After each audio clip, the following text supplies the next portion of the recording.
Hey guys, if you use a lot of different sounds on stage the way I do, one thing you have probably heard at some point in your career is, hey, every time you kick that foot pedal, my ears go blasting out of my skull. That sound is way louder than the other. Can you please fix that? So, we're going to talk today about how to balance my tones. Now, there's obviously the physical, like, how do I do this? Okay. If you're using a multi effects pedal, there should be a master volume at the end of every patch. So when you've got your distortion patch built, okay, I built this sound, it sounds exactly the way I want. There should be a master volume somewhere on there when you go to save that sound. So where am I going to put that master volume to try to balance it out? If you're using stomp boxes, there's usually a volume on each one of those. I've got drive, I've got tone, and I've got volume. So when we talk about balancing out those patches, what we're talking about is how do I set the volume on that particular pedal so that I've got it balanced with all my other pedals. So can this be done? Yes, it can be done. Is it easy? Unfortunately, no, it is not.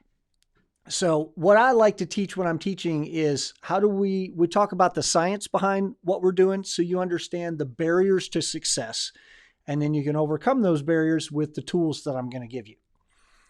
So one of the barriers is the difference between actual and perceived loudness. If your engineer is using a VU meter on your channel strip, they can see, okay, it's lighting up 5 bars. And then your other tone is also lighting up 5 bars. They're the same.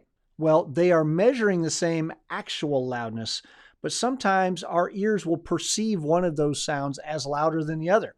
You're saying, well, they're all evened out. The numbers on the board are the same.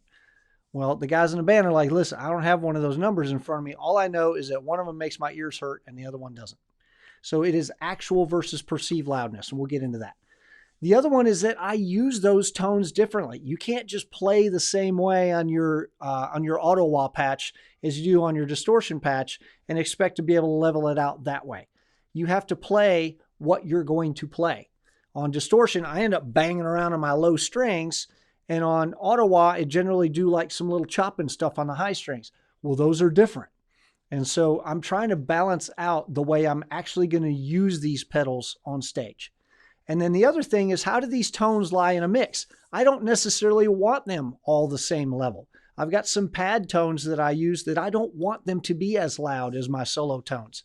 I've got some little chopping stuff that I use mostly as a texture or an effect.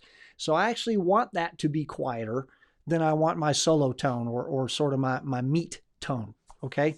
So those are all things to take into account. So let's dig into this actual versus perceived loudness thing. It turns out that the human ear doesn't hear every frequency the same. So even though we can technically hear from 20 hertz to 20 kilohertz, at least when you're born, we actually perceive certain frequencies as louder than others, even if they measure out on a meter, like this is the same number of sound pressure as this, the same amount of sound pressure. We're actually going to perceive some of these frequencies as louder than others. Not going to dig super deep into this, but you can look up Fletcher Munson. This graph was published in 1933, and if you want to understand that, you can sort of do your own research. But suffice it to say that we hear differently. Each frequency we hear differently, and then we hear those frequencies different at different volumes. So as you're dialing in these tones, and you're matching these tones, you want to do it at volume.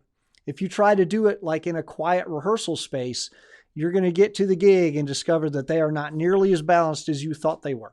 So dial them in hot, and then and just understand that we do hear certain frequencies better than others. So there's sort of two things that we're looking at on an audio track. We're looking at the peak and we're looking at the average. So the peak is a thing that we want to be aware of so that we're not clipping the channel. I want to make sure that I've got this, that whenever I hit my loudest sound, that it's not overdriving my channel. But the average is a little more of what people actually hear, because how often are you really peaking? So let's look at an actual waveform that we're actually going to listen to in a second. And you can see how rare the peaks are. well, we get to a chopping section in the middle there, but there's sort of a hit at the beginning, and then there's a couple hits here and there.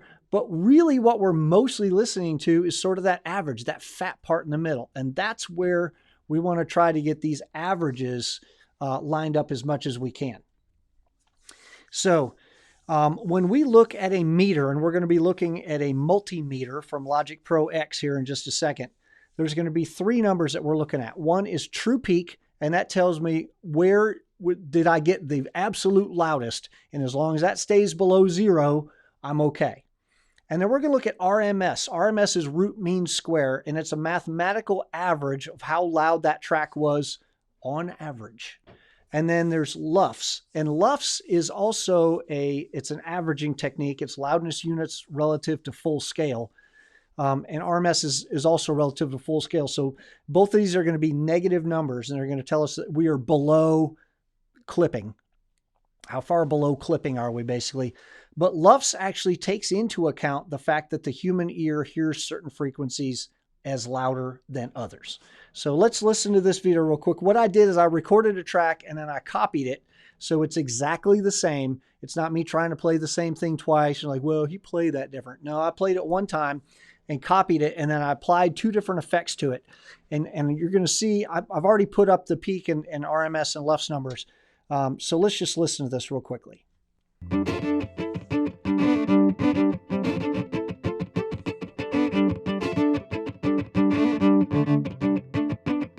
So here, of course, is the acoustic sound. And you can see the multimeter over there on the left.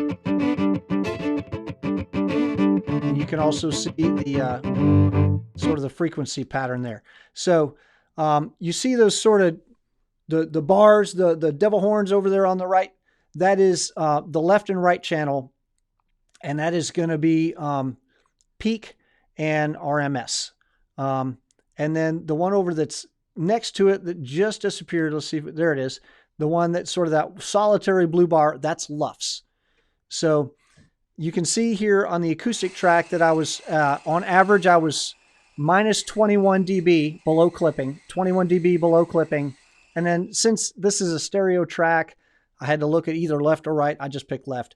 The RMS is actually minus 18, and then it peaked out at minus 6.9. So now let's listen to that same track with an auto wah filter on it. And reset on my meters. Here we go.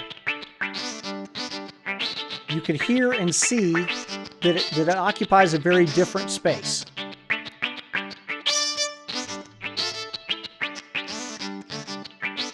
Let's go back and listen to the acoustic real quick. Here's the Ottawa again. So you can see the frequency profile is very different. It's much more high frequency stuff.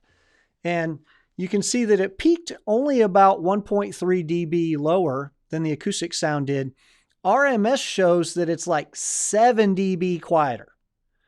But LUFS actually gives us about 4 of those back because it shows that it closes that gap quite a bit, because it takes into account the fact that our ear perceives those higher frequencies as louder.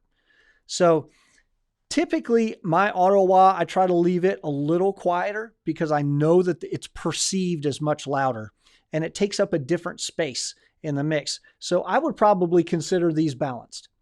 So that's just one tool that you've got at your disposal to look at peak, to look at RMS, to look at LUFS. Now know that your engineer on your soundboard out front only can see where it peaks out, and then he's going to see you're hitting at 3 bars, 4 bars, whatever on the meter.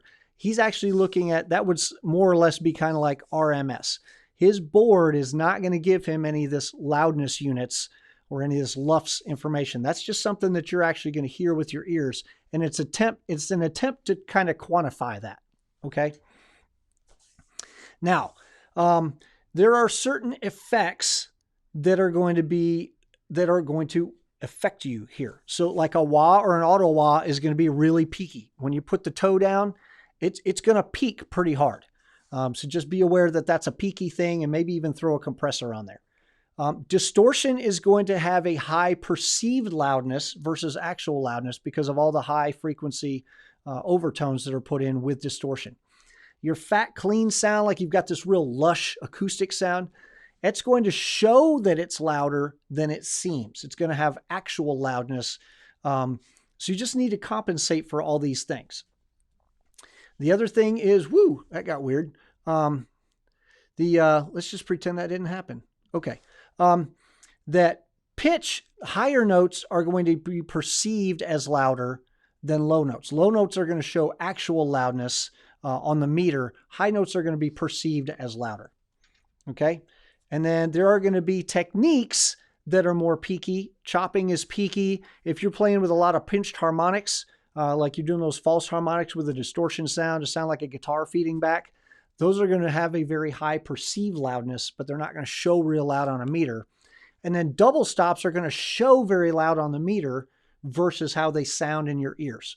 So these are all things that you've got to take into account when you're trying to level out these patches. So this is going to be a process. You're going to work with your ears because obviously at the end of the day, what we hear is what we're gauging all this by.